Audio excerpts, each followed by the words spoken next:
6 मास पूर्व आमर प्रस्तुति आरंभ करूँ कारण गत इलेक्शन रे से समय रे जहाँ स्थिति थिला आमर बहुत पुअर रिजल्ट होता आम रिजल्ट बहुत खराब होता आमर से आम प्रत्येक पंचायत खाली नुहे प्रत्येक बुथ रे गोटे गोटे कमिटी गठन करूँ 46टा जाक पंचायत रे कर्मी सम्मेलन करूँ एनएससी रे 16टा जाक वार्ड रे कर्मी सम्मेलन करूँ कर सारी सबुतर वार्ड हो बुथ हो सबुतर आम गोटे गोटे कमिटी गठन करूँ आ से लोक मानकर मनोबल बढ़ाइबा आम सब लोक भावुन कांग्रेस किसी ना से आमर प्रस्तुति आम कौन कलु ना गोटे जोन रे परंतु गोटे पंचायत रे आम 150 लोक नहीं मीटिंग करूँ 7टा पंचायत लोक जब एकाठी डाकिदेबू ताले 1000 लोक एकाठी हो तेणु से 1000 लोक जो दिन एकाठी हे से दिन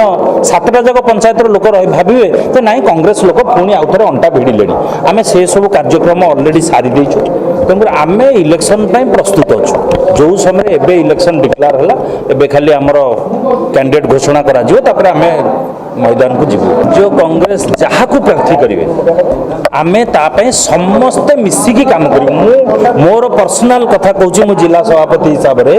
राज्य कांग्रेस जहाँ को प्रार्थी खाली पिपिली रे नुहे निमापड़ा काकटपुर जो ने मु जिलार दायित्व नुआक नहीं जेते दिन पर्यंत जिलार दायित्व रे थी कांग्रेस काम करुँगी जी भी टिकेट पाइबे तापाई आमे आग दाड़ी रे पताका धरिकी जो संगठन 6 मास धरिकी आमे करिचु ताको सबुतक आमे काम लगेबू दीपतल अंधार भाया राजधानी उपकंठे डेलांग पिपिली सेठी जो 2.5 लाख लोक रोचंदी से समस्ते राजधानी पवन टाक नौ बास्ना पाँच किंतु कौन सहयोग ना आप गोटे छोटिया कथा कहूँ जो पिपिली जब गोटे लोकर देह खराब है से कुआड़े जाऊँगी आपण मैंने तो देखुं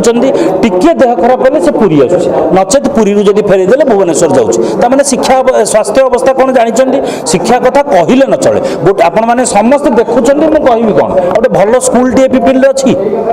जदि शिक्षा स्वास्थ्य ना आउ माने मु आपनको मुद्दा कथा कौन कहबी कृषि क्षेत्र में आमर माननीय विधायक से तो आम पाखे नहांती सी भी कृषि मंत्री थे आज जो एलआई पॉइंट गोटे छोटिया कथा कहूँ कौन सी जगह एलआई पॉइंट किसी काम करूनी एबे मु कहूँ धानकरा पंचायत रे सेठी 8टा दिया 20 लाख टंका लेखार काम मुझे 3 दिन तले से एग्जीक्यूटिव इंजीनियर तक जाइली सेठी 2टा एलआई पॉइंट जो काम पैसा दिया से कंट्राक्टर करूनी से लोक मानकर चाषी भाई मानकर बर्तमान से चाष कर कारण पानी सुविधा ना तेणुक से कृषि क्षेत्र में कहबी कौन मुद्दा कथा कौन कह आपको बस स्टाण्ड कथा एवं जो माननीय मुख्यमंत्री आसिले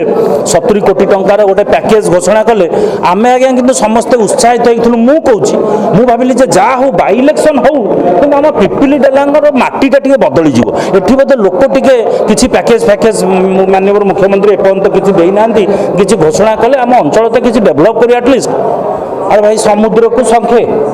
अरे 700 कोटी टंकार हेले पैकेज घोषणा करता आम खुशी होता सी जो भावुना कि 70 कोटी टंकार पैकेज आम घोषणा कर देचु लोक भोट नहीं जीवु मु मोर भाई मानू कहूँ यहाँ समुद्र को संख्ये जदि 700 कोटी टंकार पैकेज घोषणा होता ताहले आम खुशी होता